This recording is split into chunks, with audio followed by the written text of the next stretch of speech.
ITM SLS Baroda યુનિવર્સિટીનો communication અને media વિભાગ ગર્વથી આ પ્રસંગનું આયોજન કર્યું હતું, જેમાં ભારતના સ્વાતંત્ર્ય સંગ્રામ દરમિયાન ઐતિહાસિક સંચાર પ્રક્રિયાઓ પર પ્રકાશ નાખતી અને ભારતના સ્વતંત્રતા આંદોલનના એક અજ્ઞાત વીરાંગનાને હૃદયપૂર્વક સમર્પિત કરવામાં આવે છે. આ પ્રસંગ નિમિત્તે ઉષા મહેતા સંચાર લેબનું ઉદઘાટન થયું છે, જે મીડિયા, સંચાર અને ફિલ્મ વિશ્વને પ્રશિક્ષણ આપવામાં મદદ કરવા માટેનું અદભુત માધ્યમ પુરવાર કરશે. તદુપરાંત યુનિવર્સિટી ખાતે વિશેષ પેનલ ચર્ચા ભારતના સ્વાતંત્ર્ય સંગ્રામ દરમિયાન સંચારની નવીન પ્રક્રિયાઓનું આયોજન કરવામાં આવ્યું હતું, જેમાં ગૌરવવંતા મુખ્ય વક્તાઓનું સંકલન કર્યું છે. શ્રી રમાશંકર સિંહ, આઈટીએમ ગ્વાલિયરના સંસ્થાપક અને ચાન્સેલર, કાનન અય્યર, પ્રમુખ ફિલ્મ નિર્દેશક અને દરા ફારૂકી, પ્રખ્યાત લેખક. આ વિશિષ્ટ વક્તાઓએ સ્વાતંત્ર્ય સંગ્રામ દરમિયાન નાગરિકોને સંમેલન અને એકતાની મોટી ભૂમિકામાં સાધનોનું મહત્વ અને પરિચય આપ્યો હતો.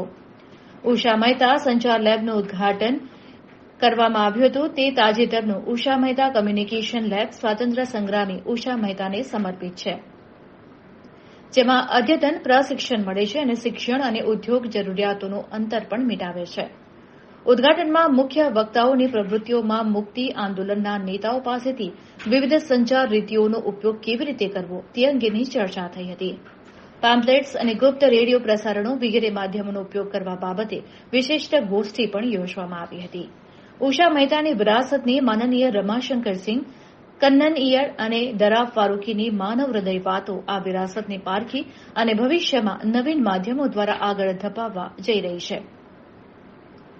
ITM SLS Baroda university communication અને મીડિયા અધ્યયનમાં ઉચ્ચ કક્ષાનું શિક્ષણ આપવામાં આવે છે. યુનિવર્સિટી શિક્ષણની અને ઉદ્યોગની જરૂરિયાતોની અંતર્ગત તાલ મૂકવામાં આવી છે અને વિદ્યાર્થીઓને ભારતમાં મીડિયા અને કમ્યુનિકેશનની ભવિષ્યની રૂપરેખા આપવાની ક્ષમતા આપવા માટે પ્રયત્નશીલ છે. नमस्कार, मैं Kanika Grover, assistant professor journalism and mass communication से आज आप सभी को ये बताना चाहती हूँ कि आज हमने हमारे डिपार्टमेंट का इनॉग्रेशन करा है. डिपार्टमेंट के इनॉग्रेशन पर आज हमारे साथ ए वतन मेरे वतन की कास्ट शामिल थी. हमारे पास डायरेक्टर कन्नन मौजूद थे और आज हमने यहाँ पर एक पैनल डिस्कशन भी करा. पैनल डिस्कशन के माध्यम से हमारे बच्चों को पता चला कि मास कम्युनिकेशन की क्या महत्व रही, रेडियो ने क्या इम्पोर्टेंट रोल प्ले किया और साथ साथ में उषा मेहता जैसे अनसंग हीरो जिनका शायद हमें कभी पता भी नहीं चलता अगर ये फिल्म ना बनती.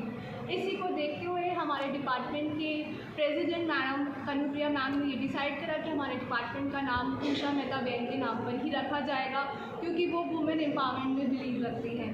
आईटीएम एसएलएस बरोड़ा यूनिवर्सिटी के मास कम्युनिकेशन डिपार्टमेंट में हम अपने विद्यार्थियों के लिए एक कैंपस कनेक्ट करके डिजिटल प्लेटफॉर्म भी स्टार्ट कर रहे हैं.